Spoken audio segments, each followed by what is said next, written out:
Olá, boa noite. Começa agora o Jornal da Justiça desta segunda-feira, 5 de abril. Ministro Gilmar Mendes mantém decreto paulista que proíbe cultos, missas e outras atividades religiosas coletivas como medida de enfrentamento à pandemia. A decisão liminar vai ser analisada pelo plenário do STF na próxima quarta-feira. Este é um dos destaques desta edição. Você vai ver também. Ministro Nunes Marques autoriza práticas religiosas no país desde que sigam protocolos sanitários contra a Covid-19. Procuradores da Lava Jato pedem que plenário do Supremo julgue competência da Justiça Federal do Paraná em processos do ex-presidente Lula. Procuradoria-Geral da República questiona verba de indenização em sessões extraordinárias a deputados estaduais da Bahia.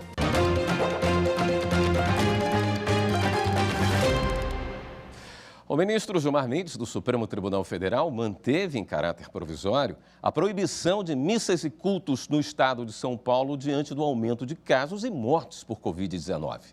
O ministro enviou o caso ao plenário da Corte, que deve decidir sobre a questão na próxima quarta-feira. Em ação apresentada ao Supremo, o Partido Social Democrático alegou que o decreto do Estado de São Paulo, que proibiu cultos, missas e outras atividades religiosas coletivas, seria desproporcional. Para o PSD, sob a justificativa de conter a transmissão do coronavírus, a medida estabeleceu restrições totais ao direito constitucional à liberdade religiosa e de culto. O relator, ministro Gilmar Mendes, negou liminarmente derrubar o decreto paulista. Para o ministro, não se pode afirmar, pelo menos diretamente, que há violação à liberdade religiosa, considerando a excepcionalidade das medidas restritivas, ou ainda que há impedimento à liberdade de culto.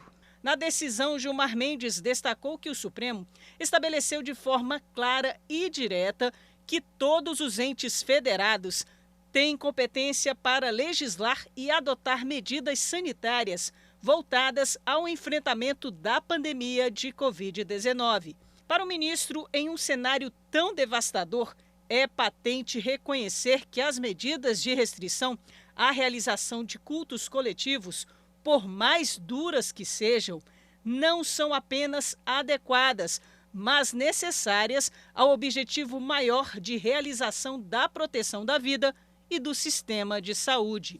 O ministro frisou ainda que o decreto impugnado foi emitido no país que, contendo 3% da população mundial, concentra 33% das mortes diárias por Covid-19 no mundo.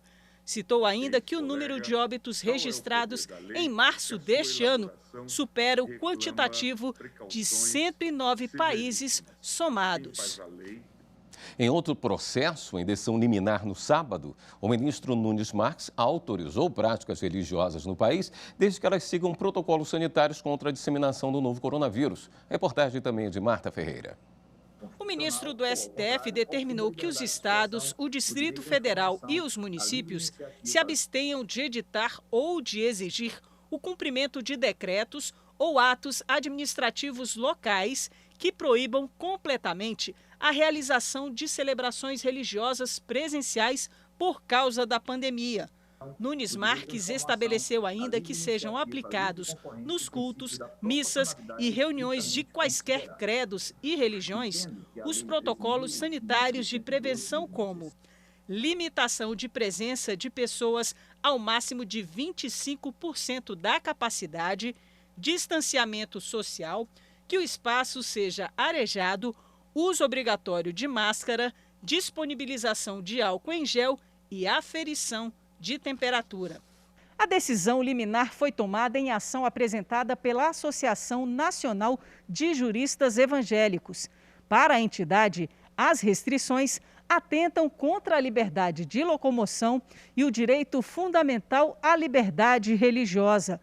Ao atender o pedido, o relator afirmou que não há um direcionamento uniforme sobre a liberdade de culto durante a pandemia e que a proibição representa uma extrapolação de poderes. Segundo o ministro, ao tratar do serviço religioso como não essencial, estados e municípios podem, por via indireta, eliminar os cultos religiosos, suprimindo o aspecto absolutamente essencial da religião, que é a realização de reuniões entre os fiéis para a celebração de seus ritos e crenças. Na decisão, Nunes Marques também reconhece que o momento é de cautela ante o contexto pandêmico que vivenciamos. Ainda assim, e justamente por vivermos em momentos tão difíceis, mais se faz necessário reconhecer a essencialidade da atividade religiosa, responsável, entre outras funções, por conferir acolhimento e conforto espiritual. Em documento encaminhado ao Supremo, 7 procuradores que integravam a força-tarefa da Operação Lava Jato no Paraná pedem que o plenário da Corte analise a decisão do ministro Edson Fachin, que declarou a incompetência da Terceira Vara Federal de Curitiba para julgar os processos envolvendo o ex-presidente Lula. Para os procuradores, caso a decisão de Fachin seja confirmada pelo plenário, o julgamento da segunda turma do STF, que declarou a parcialidade do ex-juiz Sérgio Moro, ficaria prejudicado, o que para eles anularia a suspeição do ex-magistrado. O Partido Novo entrou com uma ação no Supremo para suspender um trecho da Lei de Diretrizes Orçamentárias deste ano sobre o uso de emendas de bancadas estaduais. A ação questiona um parágrafo da Lei de Diretrizes Orçamentárias que permite o envio de dinheiro de emendas diretamente para os estados e municípios. A lei foi aprovada pelo Congresso e depois sancionada pelo presidente da República no último dia 26. Na petição, o partido afirma que, segundo o texto da lei, as emendas de bancada estadual passam a poder seguir a modalidade das transferências especiais ou a das transferências com finalidade específica. Alega que essa autorização viola o artigo 166-A da Constituição, que prevê essa alternativa de possibilidades apenas para as emendas individuais. O Partido Novo diz que o parlamento conseguiu autorização legal para gastar via emendas parlamentares impositivas da bancada com transferências diretas para os entes federados, literalmente com carta branca para aplicarem o dinheiro público em quaisquer áreas.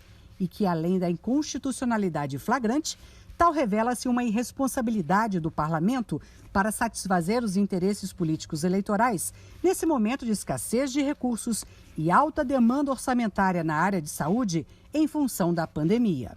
E acrescenta: enquanto o dispositivo impugnado estiver em vigor, as bancadas estaduais estarão alterando, junto ao Ministério da Economia, a classificação das suas emendas, mudando-a de transferência com finalidade específica, que é o que permite a Constituição, para transferência especial, o que não é permitido pela Constituição.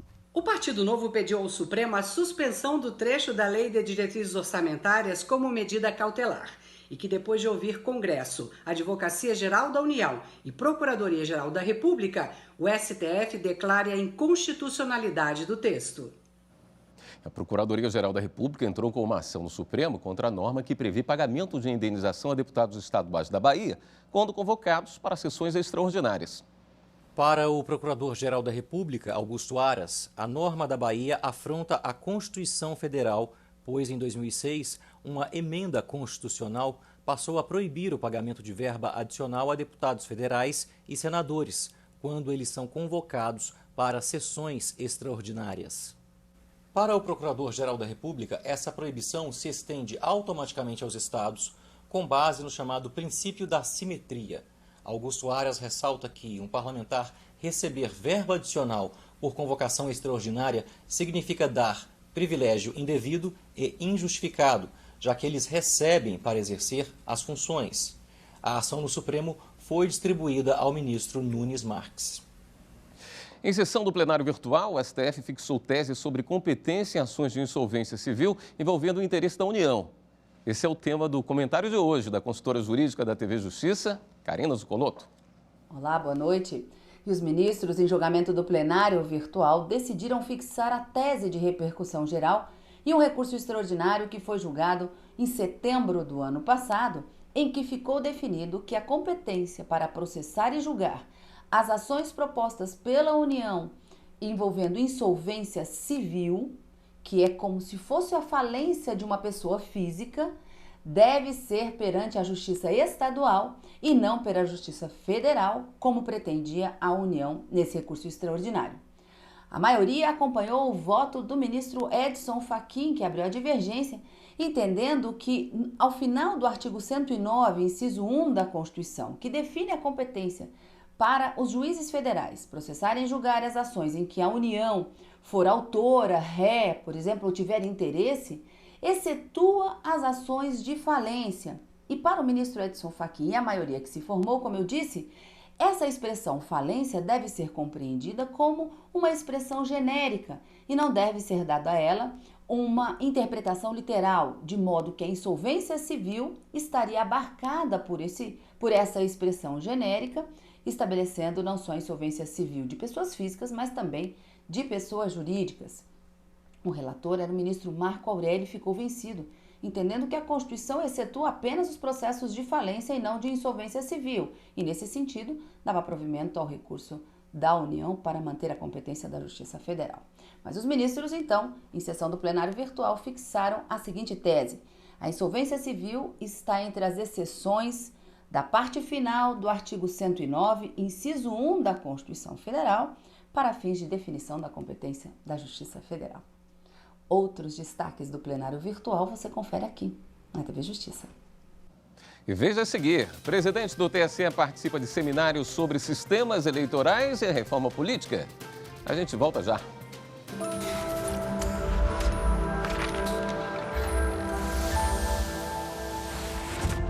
A Constituição Federal representa a identidade de uma nação e as cláusulas pétreas nela contidas representam a essência dessa identidade por meio dos princípios fundamentais que visam justamente assegurar a integridade da Constituição e impedir que eventuais alterações possam destruí-la.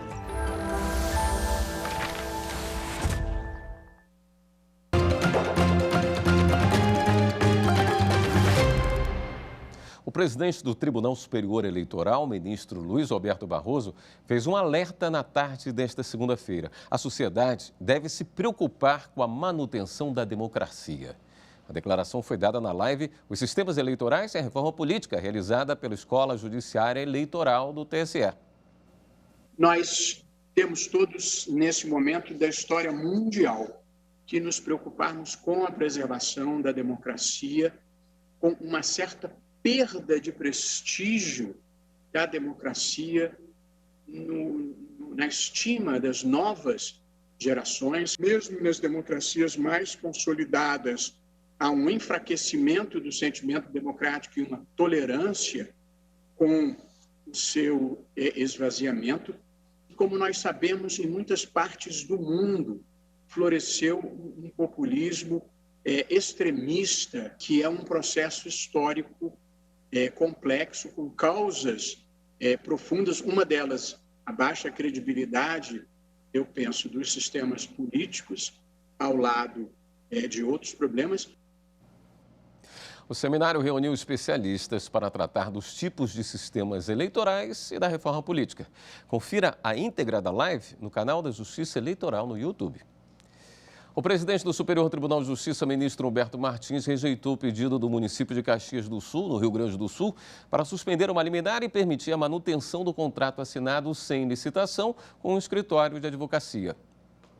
Em ação popular movida por um ex-vice-prefeito de Caxias do Sul, uma decisão monocrática do Tribunal de Justiça do Rio Grande do Sul deferiu a liminar e suspendeu a vigência do contrato administrativo firmado entre a Prefeitura e o Escritório de Advocacia. De acordo com a decisão, a contratação de advogados sem licitação só seria possível diante da situação extraordinária que exigisse conhecimento profissional em comum. No pedido de suspensão dirigido ao STJ, o município alegou que é soberano para contratar uma banca de advogados especialistas para defender seus interesses e que os requisitos para a inexigibilidade de licitação foram atendidos. Segundo a Prefeitura, a manutenção da liminar causaria grave lesão à ordem pública por comprometer a regular execução dos serviços públicos e o exercício das funções da administração. Ao analisar o processo, o presidente do STJ, ministro Humberto Martins, concluiu que o município não demonstrou lesão à ordem econômica em razão da suspensão do contrato. O magistrado explicou que o município de Caxias do Sul possui procuradoria jurídica própria, composta por membros que ingressaram na carreira jurídica mediante concurso. Sendo assim, não há risco de descontinuidade da prestação de assistência jurídica ao município, o que afasta o risco de dano iminente, um dos requisitos que justificariam a intervenção da Corte Superior para suspender a liminar. E a primeira turma do STJ decidiu que a compra de carro para revenda exige transferência e emissão de novo certificado de registro do veículo, CRV. Os ministros decidiram que a compra de veículo usado destinado à revenda exige a transferência de propriedade para o nome da loja e, obrigatoriamente, a expedição de novo certificado de registro de veículo, o CRV.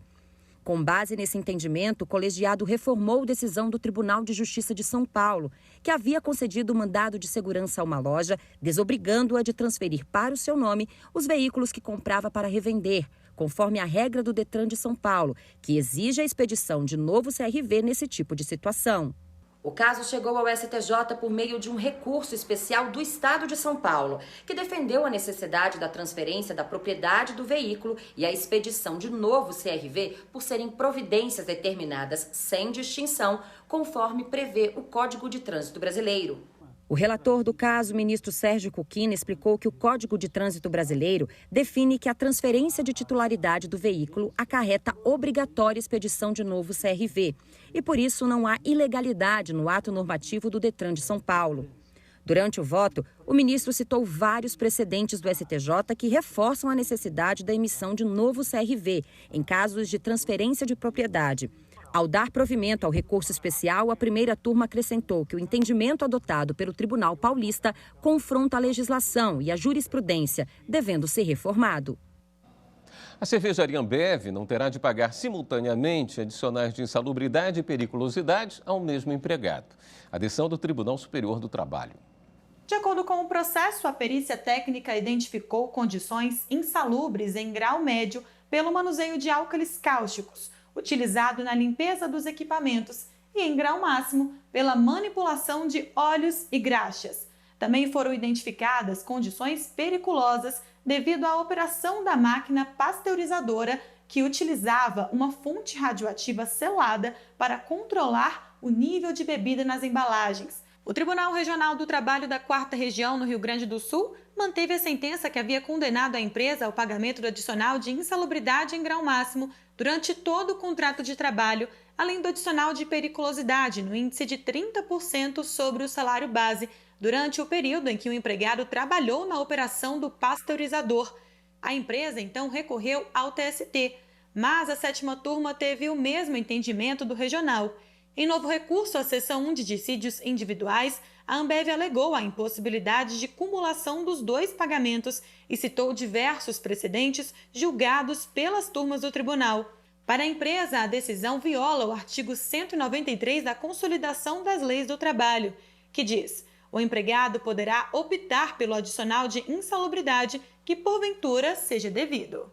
O relator, ministro Augusto César, aceitou o pedido da empresa. O ministro lembrou que a SDI1 firmou entendimento sobre o tema ao fixar a tese jurídica de que o artigo 193 da CLT veda a acumulação dos adicionais de insalubridade e periculosidade, ainda que decorrentes de fatos geradores distintos. Essa matéria já tem entendimento consolidado e, por isso, em respeito à jurisprudência que já se sedimentou, eu dou provimento para excluir da condenação a percepção cumulativa dos adicionais de insalubridade e periculosidade. Dessa forma, por unanimidade, a SDI1 excluiu da condenação o pagamento simultâneo dos adicionais, possibilitando que o empregado, na fase de liquidação, opte por um dos benefícios. E no próximo bloco, o presidente do STF propõe que a empresa concessionária da linha amarela no Rio de Janeiro restabeleça controle da via até a realização de perícia sobre tarifa. Voltamos em instantes.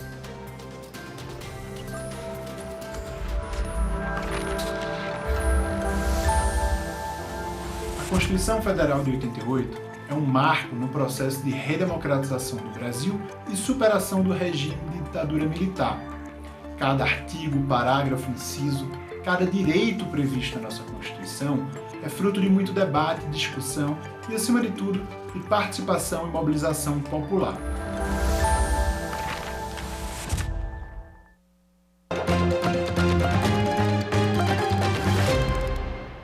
O presidente do Supremo Tribunal Federal, o ministro Luiz Fux, sugeriu que a empresa concessionária da linha amarela no Rio de Janeiro estabeleça o controle da via com o valor temporário de R$ 4,00 para a tarifa de pedágio. O valor seria cobrado até a realização de uma perícia que ocorreria em até 90 dias. A proposta foi feita durante a audiência de conciliação por videoconferência na tarde desta segunda-feira. O prefeito do Rio de Janeiro, Eduardo Paes, concordou com a sugestão. O advogado da linha amarela LCA pediu prazo de 48 horas para consultar a viabilidade de executar o valor da tarifa temporária sugerida. A Advocacia Geral da União conseguiu decisão favorável à INSS em processo que tramitava na Justiça Federal do Paraná. A ação envolve pedido de indenização movido pelo antigo INPS, Instituto Nacional de Previdência Social, por construção mal feita da sede do órgão na cidade de Brusque, em Santa Catarina. Após a conclusão da obra, foi verificado que a empreiteira cometeu falhas que indicavam risco de desabamento. O processo começou a tramitar em 1980 e pedia o ressarcimento pelas despesas de recuperação da estrutura, mudança do prédio e pagamento de aluguéis durante a desocupação. Após obter decisão reconhecendo a responsabilidade da construtora, a AGU entrou com pedido de cobrança da dívida em 1998. Mas de lá para cá, a empresa tentou se desfazer dos seus bens, repassando-os a terceiros e, assim, postergar o pagamento da cobrança.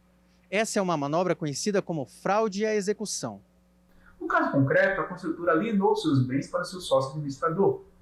Verificada a tentativa de fraude, a AGU, que representa o INSS, solicitou o seu reconhecimento pelo juízo, bem como pediu que a execução passasse a tramitar também contra o administrador. Ambos os pedidos foram deferidos. Apesar da decisão, os réus continuam tentando escapar da cobrança. Nesse intervalo, com o falecimento de um dos sócios, a ação passou a correr contra a empresa e o espólio do réu, ou seja, os seus herdeiros. Na sequência, foi localizado um imóvel no nome da empresa, o qual foi penhorado e ao final arrematado por terceiro, por valor superior a R$ 3.200.000. Como o valor não era suficiente para pagar a dívida, a AGU pediu assim que o espólio do falecido respondesse pelo restante desta. Esse pedido também foi deferido pelo juízo. Em 2016, a compra do imóvel foi aceita pela Justiça mediante o pagamento de mais de R$ 3 milhões. Os valores foram finalmente transferidos para os cofres públicos em outubro do ano passado, quando, com o rendimento de juros e correções monetárias, representavam cerca de R$ 4.400.000. Mas, como o valor da venda não recompensou integralmente o INSS, a AGU continuou trabalhando na Justiça para garantir o restante da quantia. Ministério Público Federal e mulheres da etnia Munduruku lançam campanha de apoio após garimpeiros ilegais atacarem sede da associação no Pará. A campanha de arrecadação de recursos lançada pelo Ministério Público Federal e as mulheres Munduruku tem o objetivo de conseguir fundos para a reforma da sede da associação em Jacareacanga, no sudoeste do Pará, que ficou destruída depois do ataque sofrido por grupo favorável ao garimpo ilegal e para a ampliação da mobilização e da luta contra o avanço da mineração. No ataque, garimpeiros ilegais e representantes de uma minoria indígena, aliciada pelos criminosos, depredaram o prédio e destruíram documentos, móveis e equipamentos, além de produtos indígenas à venda no local. A violência foi uma tentativa de silenciar as mulheres Munduruku contrárias à mineração ilegal em terras indígenas. Não vamos nos calar. A tentativa de invadir uma associação e queimar ali a luta das mulheres Mundurucus só nos faz ser mais forte e continuar resistindo a todo tipo de barbárie. A Justiça de Mato Grosso atingiu resultados positivos durante a Semana pela Paz em Casa. Veja como foram as audiências e julgamentos de processos relacionados à violência doméstica no estado. Mais de 1.500 processos referentes à violência doméstica contra a mulher foram julgados em apenas 5 dias pelo Judiciário de Mato Grosso. Esse é um dos resultados da 17ª Semana da Justiça pela Paz em Casa, idealizada pelo Conselho Nacional de Justiça e realizada de 8 a 12 de março deste ano pela Justiça Mato-Grossense. Nesse período também foram concedidas medidas protetivas, realizadas audiências e proferidos despachos de casos que se enquadram na Lei Maria da Penha. Apesar de a gente estar vivendo um tempo de pandemia, o judiciário não parou. O magistrado continua trabalhando todos os dias, os serventuários também. E os atendimentos nas varas de violência doméstica continuam de forma virtual. Nós temos o balcão virtual, todos os gabinetes e secretarias dos fóruns do Estado de Mato Grosso possuem esse balcão virtual, que seria um WhatsApp do telefone fixo. Assim, as vítimas, as partes, os advogados podem entrar em contato, tanto através do WhatsApp quanto através de e-mail. Nós tivemos uma grande novidade após a pandemia, foi a realização de audiência por videoconferência. Eu tive a oportunidade de fazer uma audiência de instrução em um processo em que a vítima estava morando na Austrália e o agressor morava aqui no Brasil. Esta edição do Jornal da Justiça fica por aqui. Para você, uma boa noite. Até amanhã.